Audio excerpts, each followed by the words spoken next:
দেৰগাঁৱৰ ৰঙামাটিৰ টোলগেটত উত্তপ্ত পৰিস্থিতি।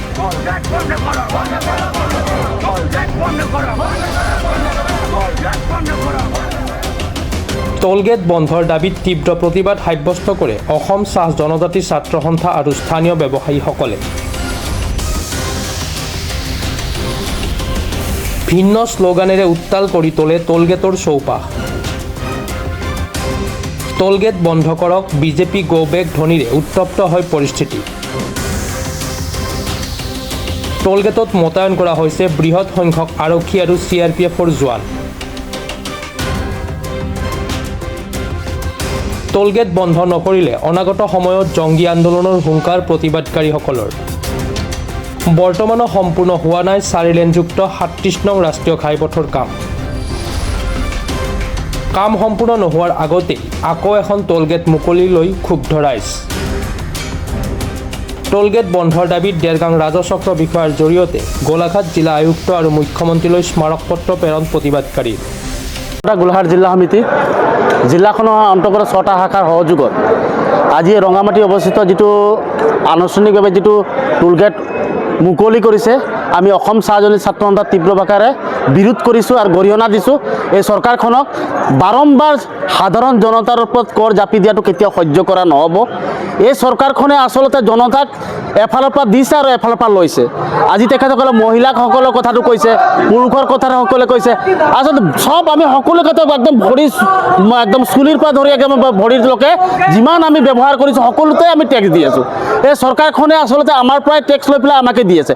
গতিকে প্ৰথমতে আমি অসম চাহ জনজাতি ছাত্ৰ সন্থাই দাবী জনাইছোঁ যে প্ৰথম কলিয়াবৰৰ পৰা তিনিচুকীয়ালৈকে যিটো ৰাষ্ট্ৰীয় ঘাইপথ আছে, এই ঘাইপথটো একেবাৰে জৰাজীৰ্ণ অৱস্থা, সম্পূৰ্ণভাৱে তেখেতসকলে মেৰামতি কৰিব লাগিব।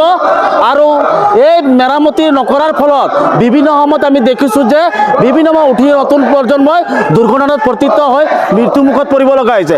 গতিকে কলিয়াবৰ পৰা তিনিচুকীয়ালৈকে প্ৰথমতে যাতায়াতৰ যিটো ৰাস্তা, সেই ৰাস্তা সম্পূৰ্ণভাৱে ঠিক কৰিব লাগিব। তাৰ পৰা তেখেতসকলে এনেধৰণৰ কথাবিলাক চিন্তা কৰিব লাগিব। যেতিয়ালৈকে এইবিলাক নহয় সম্পূৰ্ণৰূপে কিন্তু এই টোলগেট বন্ধ কৰিবৰ কাৰণে আমি আহ্বান জনাইছোঁ। আৰু সকলোৱে বুজি পাইছে এই চৰকাৰখনে আচলতে বাৰম্বাৰ এনেকুৱা ধৰণৰ কৰ জাপি দি পেলাই তেখেতসকলে নিৰ্বাচনী বতৰণি পাৰ কৰিবৰ কাৰণে তেখেতসকলে কৈ আছে। গতিকে আমি ভাবিছোঁ যে আজি এই জনতা কিমান হাৰাশাস্তি হ'ব। ৰঙামাটিৰ পৰা দেৰগাঁও যাওঁতে টেক্স দিব লাগিব, বাদলিৰ পৰা দেৰগাঁও যাওঁতে টেক্স কৰিব লাগিব, আকৌ দেৰগাঁৱৰ পৰা ৰঙামাটি আহিবলৈ এই সৰু সৰু ক্ষুদ্ৰ যিটো আমাৰ ৰাস্তাৰ যিটো বাটপথ, সেই বাটপথত আমি কেনেকুৱা ধৰণৰ টেক্স দিম। গতিকে এই অঞ্চলত যথেষ্ট চাহ শ্ৰমিকসকল বসবাস কৰি আছে, সাধাৰণ জাতি জনগোষ্ঠীৰ লোকসকল খিলঞ্জীয়া মানুহ বসবাস কৰি আছে। সম্পূৰ্ণৰূপে ইয়াৰ বিৰোধিতা কৰিছে আৰু সম্পূৰ্ণৰূপে আমি অসম চাহ জনজাতি ছাত্ৰ সন্থা বিৰোধ কৰিছোঁ।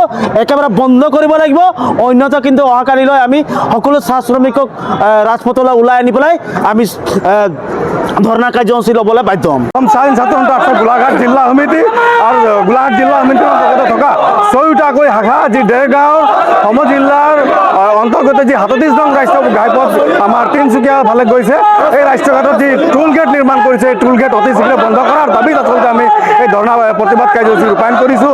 আৰু আমি অসমৰ মাননীয় মুখ্যমন্ত্ৰীক এটা আহ্বান জনাব বিচাৰিছোঁ আৰু দাবী জনাব বিচাৰিছোঁ যে যিটো সময়ত আচলতে বিগত 10টা বছৰ ধৰি এই ৰাষ্ট্ৰীয় ঘাইপথ নিৰ্মাণ কৰাৰ ব্যৱস্থা কৰিছে, আজি পৰ্যন্ত এই ৰাষ্ট্ৰীয় ঘাইপথ আজি পৰ্যন্ত তেখেতলোকে নিৰ্মাণ কৰি উলিয়াব পৰা নাই, যাৰ কাৰণে দীৰ্ঘদিন ধৰি জনসাধাৰণ আচলতে জীয়াতু ভুগিব লগা হৈছে, দুৰ্ঘটনাপতিত হ'ব লগা হৈছে, যাৰ কাৰণে বহু লোক আচলতে মৃত্যুমুখত পৰিব লগা হৈছে। তাৰপিছত আজি আমি দেখিবলৈ পাইছোঁ যে এই টোলগেট আজি শুভ আৰম্ভণি কৰি বিহুৰ প্ৰাক মুহূৰ্ততে আচলতে জনসাধাৰণৰ মূৰত আচলতে যি কৰৰ বোজা জাপি দিব বিচাৰিছে, তাৎক্ষণিকভাৱে এই টোল টেক্স বন্ধ কৰিবৰ কাৰণে আমি দাবী উত্থাপন কৰিছোঁ। আমি মাত্ৰ ভোগালী বিহুলৈ মাত্ৰ 2টা দিন আছে। ভোগালী বিহুৰ আচলতে আমাৰ গোলাঘাটবাসীয়ে অসম চৰকাৰে যিটো উপহাৰ দিলে, আচলতে আজিৰ দেশত ভাষাৰে গালি পাৰিবলৈ ভাষা নাই। স্পষ্ট কথা, জনতাৰ ওপৰত যি টেক্স কৰ সংগ্ৰহ কৰা যিটো কাৰবাৰ কৰিছে, সেই কাৰবাৰে যেনেকৈ মানুহক বিভ্ৰান্তি কৰা যিটো এটা ৰচনা কৰিছে, আমি তীব্ৰ ভাষাৰে গৰিহণা জনাইছোঁ। স্পষ্ট কথা, হাইৱে হাইৱে অথৰিটি আমি স্পষ্টকৈ ক'ব বিচাৰিছোঁ, অসম চৰকাৰ স্পষ্টকৈ ক'ব বিচাৰিছোঁ যে 37 নেশ্যনেল হাইৱে সম্পূৰ্ণ নোহোৱালৈকে এতিয়া আপুনি চাব মাত্ৰ 20 কিলোমিটাৰ ৰাস্তাই আচলতে ঠিক হৈ আছে, কিন্তু এই মুহূৰ্ততে জনতাৰ ওপৰত যি টোল গেটৰ নামত টোল টেক্স লোৱাৰ যি কৌশল অৱলম্বন কৰিছে, আমি তীব্ৰ ভাষাৰে আমি অসম স্বাধীন ছাত্ৰ সন্থাই বিৰোধিতা কৰিছোঁ। আৰু অতি শীঘ্ৰে আচলতে এই জনতাৰ ওপৰত যি মাধমাৰ কৰ টেক্স লোৱা যিটো কাৰবাৰ কৰিছে অতি শীঘ্ৰে বন্ধ কৰিব লাগে, টোল গেট সম্পূৰ্ণৰূপে বন্ধ হ'ব লাগে। আচ্ছাৰ আমি প্ৰথমৰ পৰা কৈ আহিছোঁ আৰু আজি আমি ইয়াতে প্ৰতিবাদস্থলীৰ পৰা এটা কথা অসম চৰকাৰৰ মুখ্যমন্ত্ৰী মহোদয়ক মানে আমি জনাব বিচাৰোঁ যে শীঘ্ৰে যদি এই ব্যৱস্থা আচ্ছাৰ এই দাবীক যদি সন্মান নজনায় পৰৱৰ্তী সময়ত যিকোনো পৰিস্থিতিৰ সন্মুখীন হ'লে কিন্তু অসম চৰকাৰৰ অসমৰ মুখ্যমন্ত্ৰী জগৰীয়া বুলি স্পষ্ট কথা। দেৰগাঁৱৰ পৰা Satyajit Hazarika report, Pratah time digital. Mobile plus physiotherapy wellness and rehabilitation centre দক্ষিণ কামৰূপৰ ব্যৱসায়িক প্ৰাণকেন্দ্ৰ বিজয়নগৰৰ লগতে VIP চক আৰু গুৱাহাটী মালিগাঁও পাণ্ডৱনগৰত থকা তিনিওখন ক্লিনিক বৰ্তমান প্ৰায় 20 বছৰৰ অভিজ্ঞতা পুষ্ট তথা এতিয়ালৈকে প্ৰায় 40,000 ৰোগীক সুস্থ কৰি তোলা ডক্টৰ পল্লৱী নাথৰ তত্বাৱধানত চলি আছে।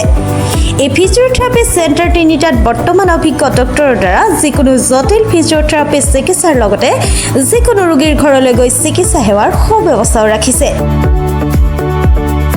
আমাৰ ঠিকনা mobile plus physiotherapy wellness and rehabilitation centre, opposite Uparshali Bijoynagar SBI branch. আমাৰ VIP চকৰ ঠিকনাটো হ'ল VIP Chowk near VIP bus stop, Borjhar, Guwahati. আমাৰ মালিগাঁও ঠিকনাটো হ'ল চেলাছ 360 physiotherapy and rehabilitation centre, Maligaon Pandavnagar, Guwahati 12। আমাৰ যোগাযোগ নম্বৰ হৈছে 8011744696।